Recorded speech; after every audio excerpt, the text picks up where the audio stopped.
Salut les amis et bienvenue pour les 4 premiers matchs de cette 11e journée qui a commencé par le succès invraisemblable et retentissant de la JOCR à Marseille.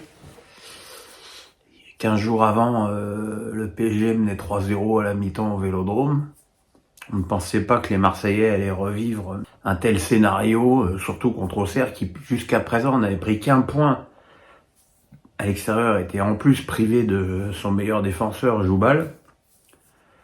Mais voilà, Pélissier a proposé à De Zerbi quelque chose qu'il ne connaît pas, c'est-à-dire un match typique d'une équipe de Ligue 1 en confiance à l'extérieur, c'est-à-dire un bloc bas bien groupé et l'art de bien jouer les contres.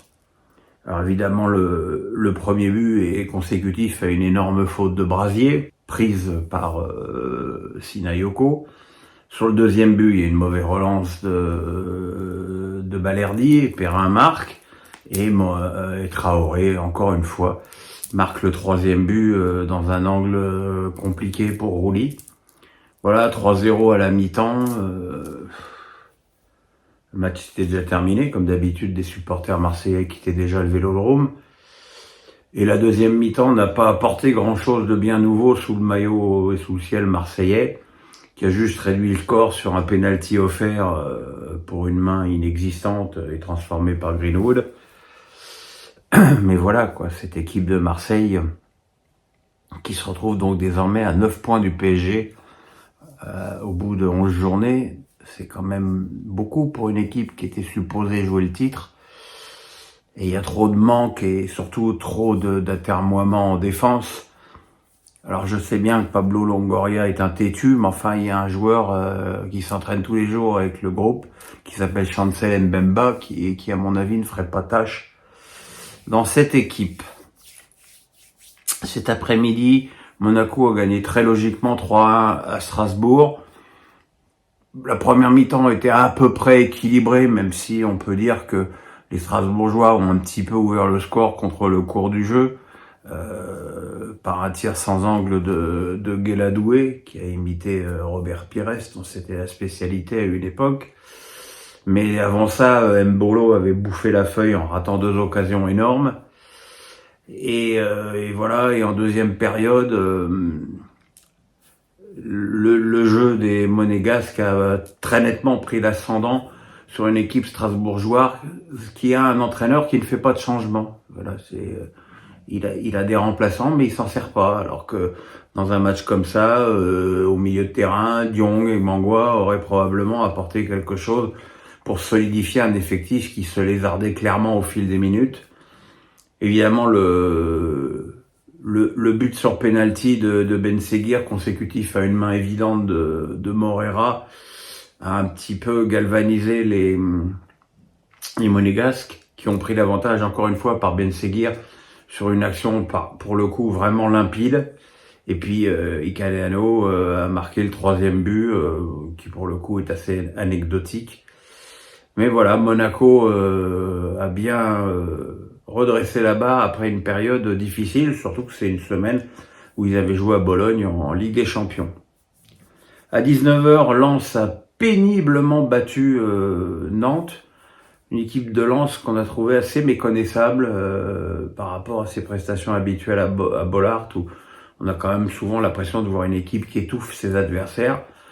Et là, c'était pas le cas du tout. Pourtant, Lens avait eu la chance d'ouvrir le score sur un penalty de Frankowski, mais une faute de Medina sur Simon, je suis pas sûr que ce soit sur Simon la faute, sur Kozza, pardon, a permis à Nantes d'égaliser. Nantes qui a pris l'avantage sur un centre de Simon pour Kozza, toujours les mêmes. Et là, on se disait que Nantes allait enfin réussir un beau coup. Malheureusement, les Nantais se sont suicidés en fin de match. Ils ont d'abord concédé l'égalisation du Nigérian au Jouliran. Et puis le troisième but de Thomasson, il est consécutif à une passe lobée de la tête totalement ratée de Nicolas Palois, qui a lobé Lafond et permis à Thomasson de pousser la balle dans le but vide. Voilà, c'est une victoire chanceuse pour une équipe de Lens qu'on a connue quand même souvent plus brillante que ce soir. Et Nantes qui continue de stagner dangereusement dans ce championnat.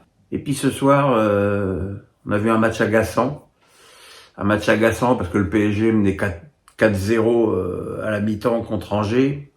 L'équipe d'Angers totalement ballottée.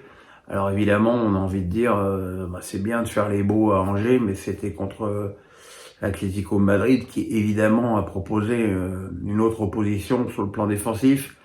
Voilà, le symbole de ça, c'est Asensio qui a été un fantôme contre l'Atlético et qui a réussi 3 passes décisives dans cette première période. 2 buts de Kangligui en apéro, 2 buts de Barcola derrière, mais bon, tout ça...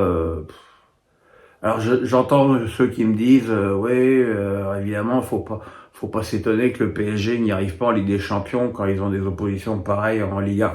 Mais c'est cette équipe d'Angers qui a gagné à Monaco la semaine dernière, donc l'argument n'est peut-être pas forcément recevable. Et puis deuxième période encore plus agaçante avec un PSG où il y a eu beaucoup de changements et un PSG pépère, nonchalant, voire même peu respectueux de l'adversaire, et qui a permis à Angers de marquer 2 buts en fin de match avec une très jolie reprise de volée de l'extérieur du pied droit d'Esteban Le Paul. Et puis voilà, comme on change pas les mauvaises habitudes à Paris, encore un but encaissé sur corner. Alors évidemment, au classement, Paris garde 6 points d'avance sur Monaco, 9 sur Marseille.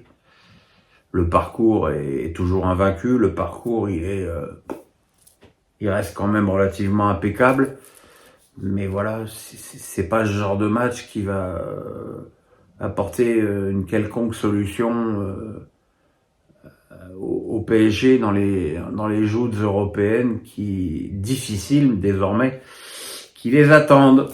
Voilà, on se retrouve demain pour la suite, le pouce, la cloche, on s'abonne, passez une bonne nuit. Moi je vais me coucher.